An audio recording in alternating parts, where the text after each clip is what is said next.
What's up guys, it's Elliot here from MMT, here with Ninja. I'm going to show you how to treat the shin here. Why I want to talk about that is I've been doing a lot of driving recently on my honeymoon up the East Coast there. And when you drive for a long period of time, that right leg, especially that right lower leg there, does a lot of work. You don't think about it at the time, but you're actually doing a lot of micro movements as you're adjusting the accelerator and as you're tapping on the brake there. And so those muscles can shorten up there. Another interesting thing about this part of the body is that it shortens and contracts a lot, allows the calves to stretch as well. But when do we ever stretch this out? When does this ever get long, right? So you'd think when we point our toes, yep, it does lengthen through there, but how we can really lengthen is if we actually curl the toes over and under like this, like that. So a good stretch that I'd like to do sometimes for my shin is on a carpet, it's a bit easier, but pushing my toes under like that and letting that lengthen out. You might find that some people might feel that stretch when they're kneeling down. If you can do this at home, that's quite a nice way to stretch through that region as well and give that region a chance to feel a bit of length, right? Because if we're not in these positions throughout the day, then as the days and weeks go on, this region here, these muscles just shorten like that, right? So the calves get a lot of attention. People talk about their calves being tight there, but what about the shins? So Ninja does a bit of driving, don't you? Yeah, I do, man. Yeah, we're in Richmond at the moment and you live all the way up. In Olinda, so yeah, hour out of town. So hour each way. Yeah. Yeah. So that's it. And sometimes with some traffic as well? Yeah, depending on what time and what time of year it is too. So yeah, it can be really peak hour when I'm coming in and going home. So yeah, so it's on it all the time. I've got little kids too, so I'm driving them around all the time. So yeah. So this applies to a lot of people, especially if you're in the car a lot and driving long periods. Those of you that drive during peak hour as well, you're bumper to bumper, so your foot's on, off, and the muscles there just constantly contracting, relaxing there. And if that's you, you can compare it to your left side and see what the difference will feel like, because I could definitely feel it on mine. So how I work with it on myself and on others is identify the region here, right? So we've got a couple of muscles here, but we refer to this region as the tib ant, the anterior of the tibia. So the main muscle there does what's called dorsiflexion, which is pulling up like that, and you can see that muscle contracting there. And then right next to it, there's a bunch of muscles that also extend and dorsiflex the toes as well. So as Ninja pulls his toes up there, they're also working there too. Okay, so when we're doing a bit of treatment there, again, not using too much wax, we'll do our first stroke. We'll start a bit low down in the muscle there, find the contact point, and feeling the border of the shin there, the tibia, and just engaging that corner there and just trying to encourage that muscle to get less sticky away from the bony border there. How am I going there? Good, man. It actually feels really good. So when I've worked on people with this, what I've noticed sometimes, especially if they're quite tight and reactive there, is that they'll automatically pull their foot up there. There's a bit of a reaction, so that might mean that you might be pushing a bit hard. So back off your pressure a little bit, but stay engaged, and then just encourage the client's foot to come down a bit like that. Therefore, we're getting a bit of length there. All right, and then right now I'm sort of pushing in that direction. So I'm working up the tib ant. So yeah, did a lot of driving. Went all the way up to sunny coast. Yep. Stayed in Gold Coast for a bit as well. Went by Byron for a couple of days. Beautiful part of the country. Yeah. If you haven't been. Eastmost part of Australia. Yeah. From Byron. First light. The lighthouse. Yeah. And the first light, in the morning. Yeah. Beautiful blue waters. People real chill there too. Yeah. Definitely going back. Yeah. Was that your first time in Byron Bay? Yeah. Yep. Yeah, I love it there, man. I haven't been there for a couple of years, but yeah, it's changed a lot over the last 10 years or so. Yeah, 20 years ago it was really different. It was just it wasn't commercial. It was just a seaside town, and it was getting, like back then they were saying it's changed, but it's even changed more now. So yeah, celebrities live up there. Hemsworth lives there, doesn't he? One of the Hemsworths. Yeah, he had a house not too far away from there. Mark Wahlberg's opened a burger joint there too. Oh really? Yeah. So Wahlberg's Burgers. Wahlburgers they're called. Are they? The Wahlburgers. Yeah. I think him and his brothers have got the company.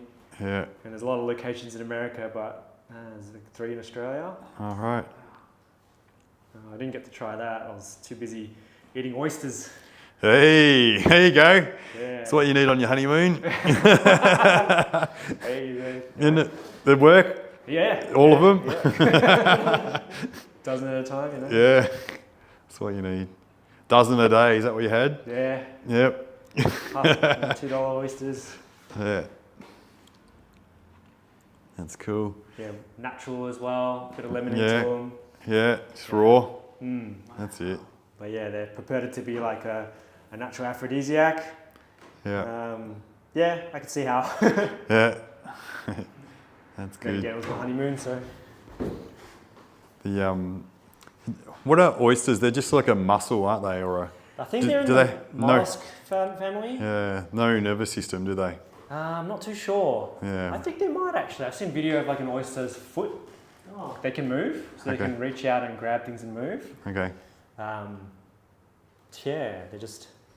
Well, no spine. They're sort of Yeah, probably like more like a basic. jellyfish inside a shell or something. Pretty much more basic nervous systems. Yeah. But yeah, they're filter feeders, so they just like a lot of water goes through them, and they get the nutrients that way. Yeah. And attach themselves onto rocks as well. Yeah. So you can see where I'm pushing on Ninja's leg there. It's quite a broad area we're working on. That's because the muscle attachment is all along that shin bone there, and it's quite a long muscle.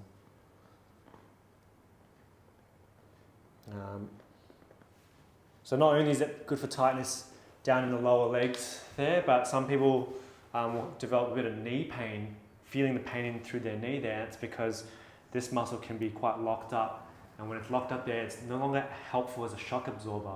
So if you go for a run and you try to slow down, it sort of works like a brake and can act like as a shock absorber. When it's locked up there, that's not going to be able to do its job, and people start to feel the knee compensate. So if you've got some knee issues, or you've got clients with knee issues there, rather than just working through the knee and the quads there, have a look down the chain too. You might find something there that could really alleviate some of that pain. One question for you, man. Yeah. The outfit you wore at your wedding, Yeah, pink, suit. a pink suit, wasn't it? Hot pink suit. Hot pink suit. Bit of Barbie style theme. Barbie. Is Yeah. that where you got the idea? That's why Mrs. got the idea. She's really into her pink colours. Oh, really? Originally it was meant to be electric blue, because I was Yeah. like, nah, no way am I wearing pink. Yeah. And then so when I took the groomsmen for their fitting, because they were going to wear the same coloured pants as me, the store didn't have the electric blue. They only had pink. Oh, really? And so got them to try. Rod, what was it? Hey, that isn't too bad. So we switched to the pink probably about 3 weeks out. Oh, really?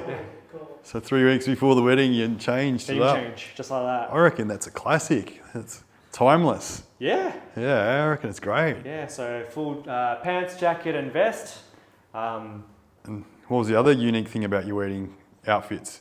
No shoes. No shoes. No He's a real MMT man, isn't Yeah. he? No that was- shoes. I was a stickler for that rule as well. It's like, we're not wearing shoes at my wedding. And like the day before was really hot. The day after was really hot. This was like classic Melbourne summer, 16 degrees. Yeah, I was like, nah, we're keeping our shoes off. yeah. So you had a little gap in the weather where it didn't rain for a ceremony? It didn't rain. It didn't rain. It was meant to be sprinkling a bit, and I think it sprinkled earlier that morning. But then we had enough sun that the ground wasn't wet at all. I think it was a big concern that like if it was muddy and people might be picking up some mud through their feet. Bit of work for me and some of the other fellas as well to clean the ground because there's sheep nearby, so there's a lot of sheep shit in the ground. Okay, yeah. And that took about an hour or so to pick up all the little pellets. Yep, yep. Just didn't want my guests to be getting their feet covered in shit. Oh. Fuck yeah, you're lucky it didn't rain. I remember that day and it was raining in the hills where I live all day. So, yeah. I thought, It was weird because the week before was when we had the MMT Christmas party, Yeah. and that weekend was absolutely perfect weather. Yeah. And I was just spewing. I was like, oh, this is the weather we want to get married in. Yeah, But no, it still worked out for the best. yeah. Whoa. That's good. Now you're getting me. Jeez. Some, Yeah, so we can see that reaction there. He wants to pull up, so we're just going to pull down a little like that. So it's not just enough to plantar flex the foot. We want to do the toes as well, because some of those long toe dorsiflexors also go into this region. You can be creative as well. You can block it with your knee. Then you got 2 hands. And just take care of like making sure that the feelings are the right sensations, like the productive pain feeling, hitting the right areas of the muscle. On occasion, you might get too much pressure onto a nerve, and the person will report feeling a nervy sensation go down, and that might not be too helpful when we do too much of that. Okay, the last spot I'm going to focus on here is the very top point of that muscle there. So here you've got your tibial tuberosity, here you've got your fibula, and then there's a bit of tissue in between there. So I'm still on bone there. As I come off the bone, there's the attachment point. So it's the northmost attachment point of this region. And it's a good spot to get into as well. Yeah.